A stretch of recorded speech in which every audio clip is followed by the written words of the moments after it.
Well, hello everyone. Welcome to another video about fireproofing dwellings against wildfires. I can't say this enough. The main purpose of this channel is to save lives. So today we're finally going to point out to old dwellings and how to protect them from wildfires. This will be basically the last video concerning this type of topic in terms of construction guidelines. In the future, we will present accurate, more, how should I say, point research concerning new fireproof solutions and fireproof design. Okay. So, again, as I always say, full disclosure statement: our research team has no financial interest in the materials of the companies here presented. This research project is not supported by the private construction industry, and this is a non-sponsored presentation, and all guidelines are technically free for everyone. Okay. So applicability and target types of dwellings. So when we say old dwellings, we try to focus on how should I say, non-traditional, actual traditional construction. Okay. Let's say tradition from the 50s back.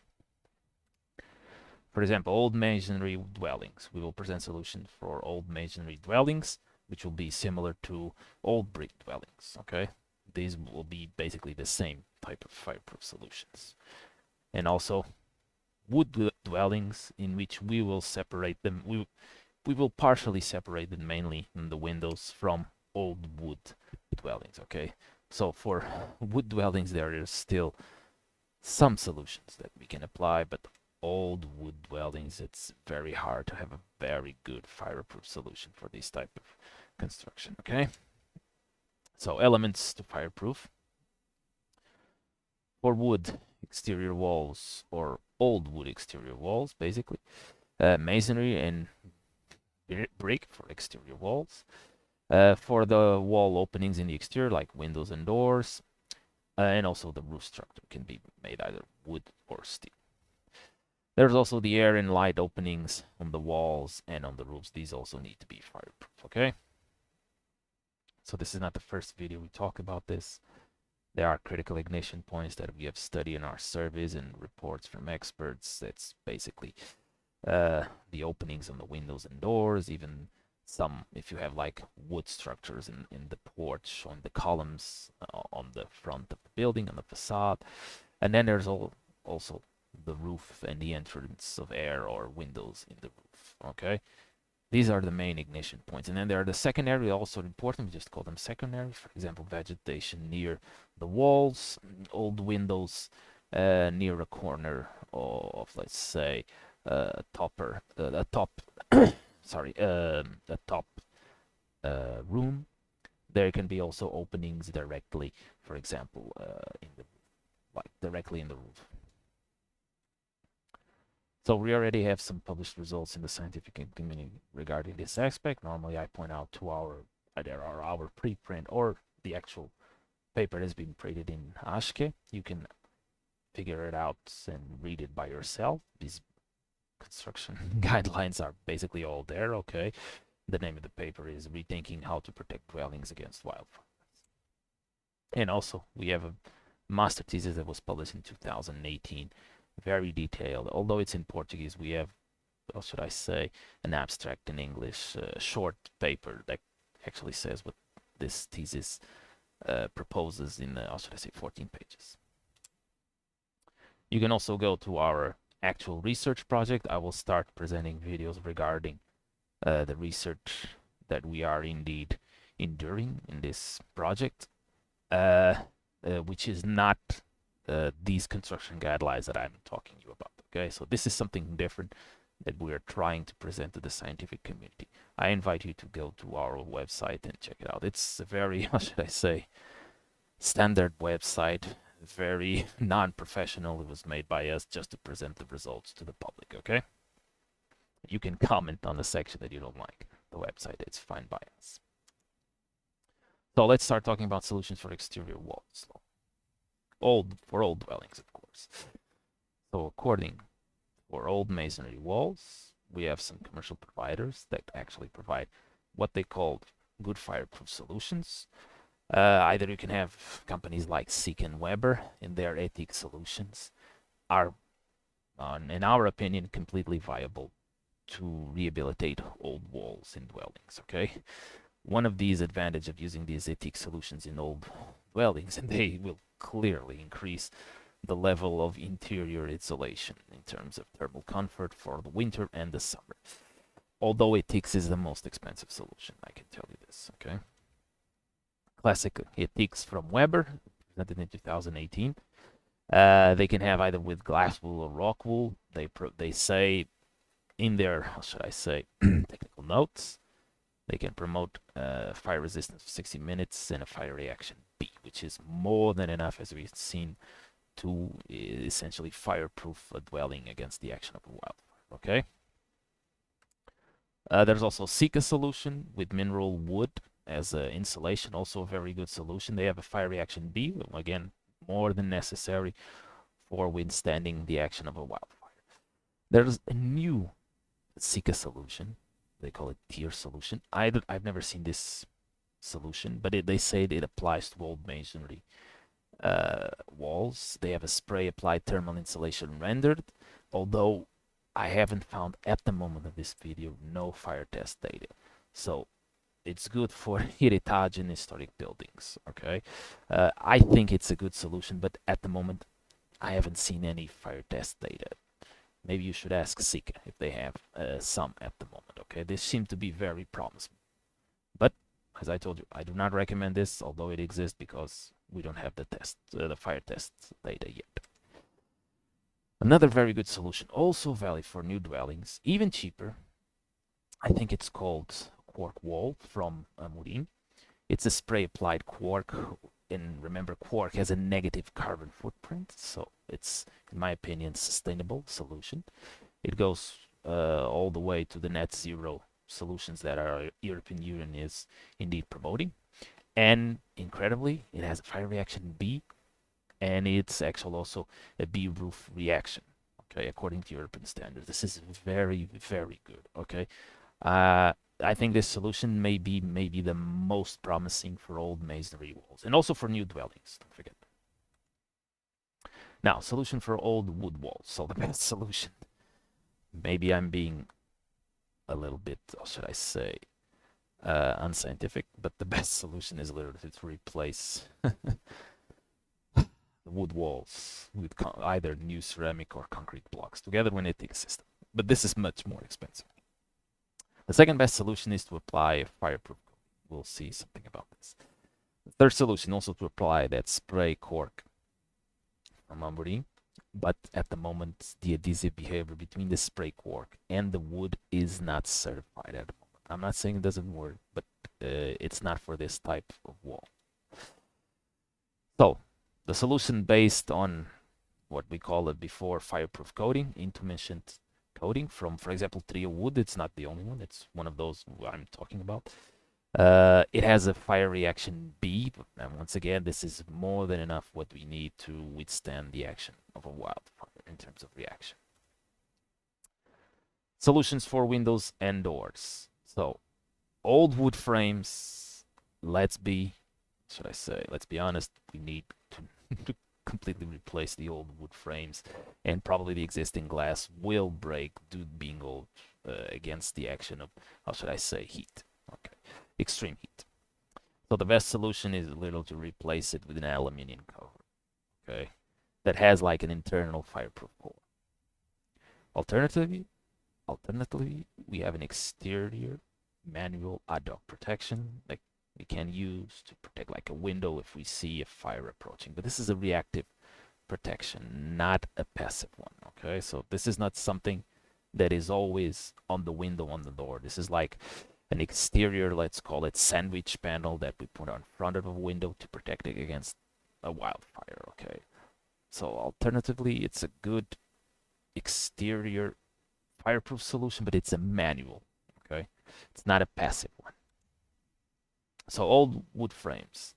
So it will be necessary to replace the old wood frames, and the glasses will have to be new. Okay.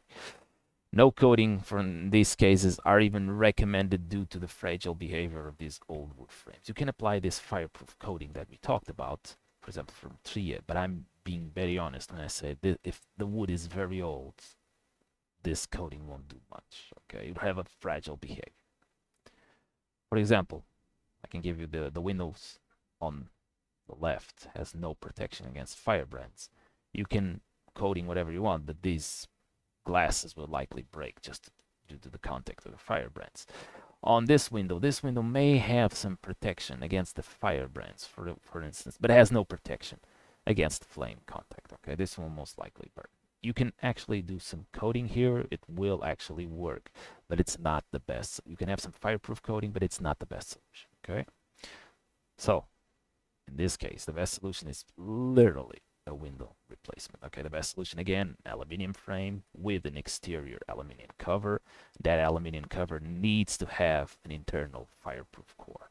Okay, and preferably with no vents to prevent the contact of the window with the fire brands. In this case, if we have an old window with an old wood frame, this exterior aluminium frame window, this cover that we put there will indeed protect the window. Okay. There's also the possibility of the aluminium shutters. Try to have bright colors to minimize heat radiation absorption, although this is very debatable because it will not be bright with time. And these shutters should also have a fireproof core. For example, we have Denbraven polyurethane B1 solution that provides reaction B1, as we heard. Slows down the spread of flames, droplets, and gases. So it's a solution also from Sika. Again, the same thing that we told about the door. The window, it's the same for the door. Replace the door with an aluminum cover, something like similar to the windows, be plain with no vents. This solution is cheaper than actually having a fireproof door or armored security door. Okay, it's a simple solution to put there and will provide you the, what should I say, the resistance that your door will need against the action of a wildfire. Solutions for the roof. Now, this is the case where you have different solutions when you compare it with new dwellings. So for old dwellings, you have completely different solutions. For example, the solution where you have a gypsum plasterboard. They provide that there are several providers for this type of solution. They have a fire resistance of 60 minutes and a very, very good thermal comfort. Okay, so this solution basically the fireproof is in on, or should I say, item 4 and 5, most likely item 5, in which you have like 2 gypsum plates with mineral wood on the core. Okay, so these ones are these plates, and here is the mineral wood. Okay, but you also have, for example, IFA's solution of having a permeable membrane that allows a A2 fire reaction. This is actually quite good, A2. With this permeability membrane, you will have no water contact with the gypsum. For example, here you'll put the membrane. So this sandwich here with mineral woods, the PPF boards will have no water contact, which is, how should I say, mandatory for not having any contact with the gypsum plates. Okay. The other solution is a sandwich panel, very common known, in which you have like rock wool insulation, and on the top of the rock wool you have like a, how should I say, upper metal board. Okay, this also provides very good thermal comfort and a fire resistance that goes to 45 minutes. We normally try to point to 60 minutes here, but 45 minutes for the roof also is more than enough. So this is a typical case of a metal sandwich panel in which we have with rock wool. You basically have the rock wool here. Here you have the metal plate to prevent the water to reach the rock wool, and then you put the ceramic tiles on top. Okay, so this is again a very good solution for old dwellings. Now, solutions for the structure, mainly the roof structure of the old dwellings. So we have to admit that the possibility of old dwellings having a structure either made of wood or steel. Although these are interior structures, we have to admit always the possibility in all dwellings there will be a firebrand branch to the interior that might ignite the structure. So these necessities are only to prevent the ignition of the structure due to firebrand contact and not flame contact. Okay, not the flames due to the wildfire, but only due to the firebrand deposition or accumulation.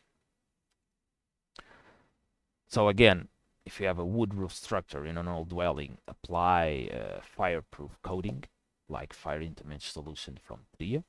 They have a fire reaction B, which is quite good. Okay. You also have this solution, again, as we said before, can also be applied to any type of wood, either old or new. Okay, so this will provide either good solution for old wood structures or new wood structures. Okay, it is an expensive one.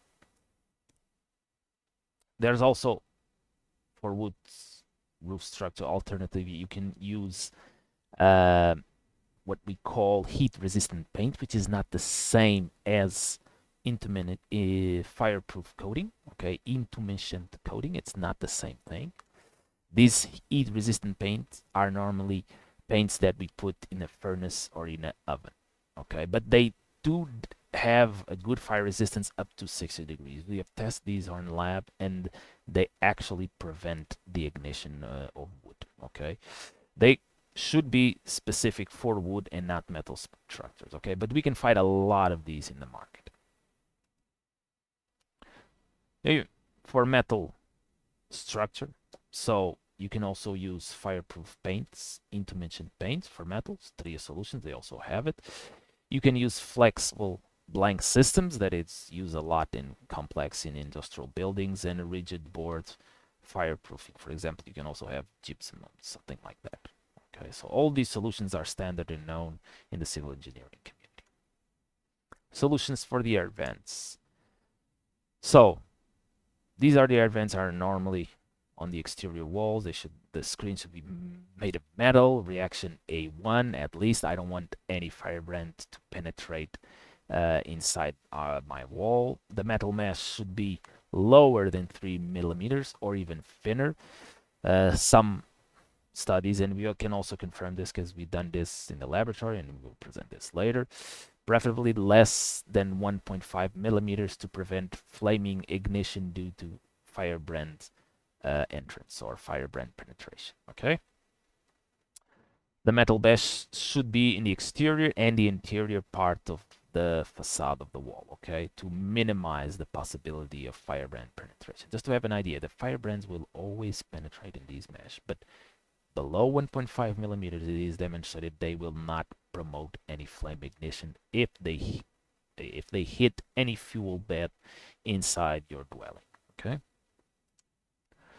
There's also a general reactive solution. I've talked this in our second video, application of fire retardant gel. It's not the best solution, but it works. It can protect structures up to 2000 degrees for 30 minutes or more of fire exposure.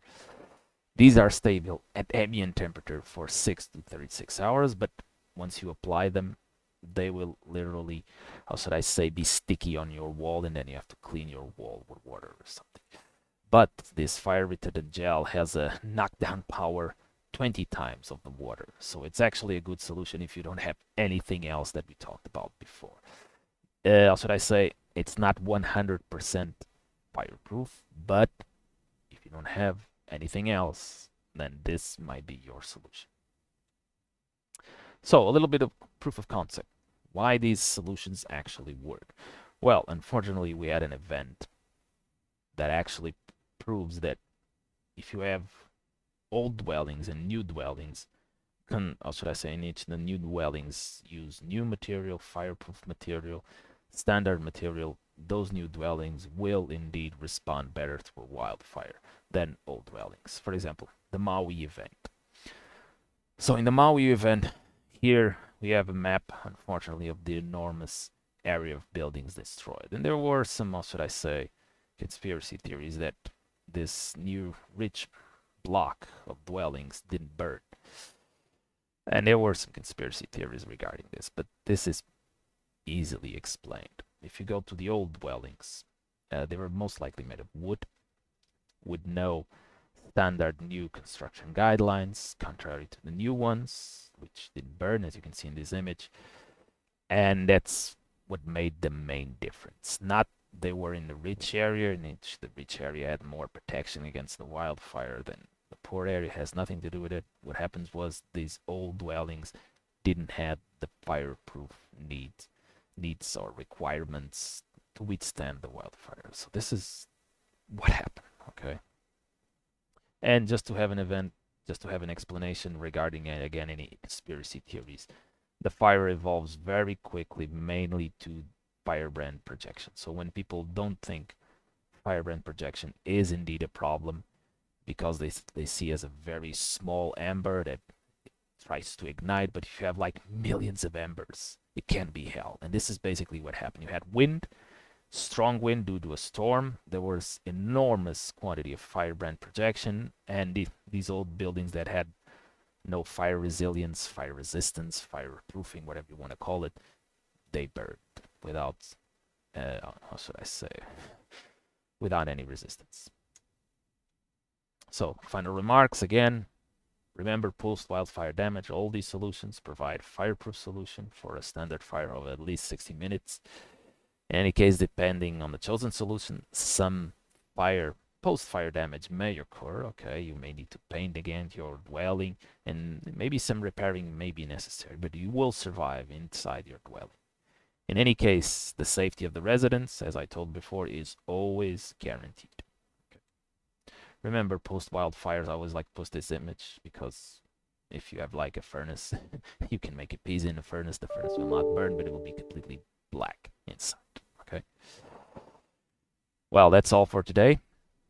Subscribe if you like. Hit that like button. Comment below and show to your friends. Try to promote this because, as I said before, our main purpose is to save lives. Hope you guys liked it. I'll see you in the next one. Bye.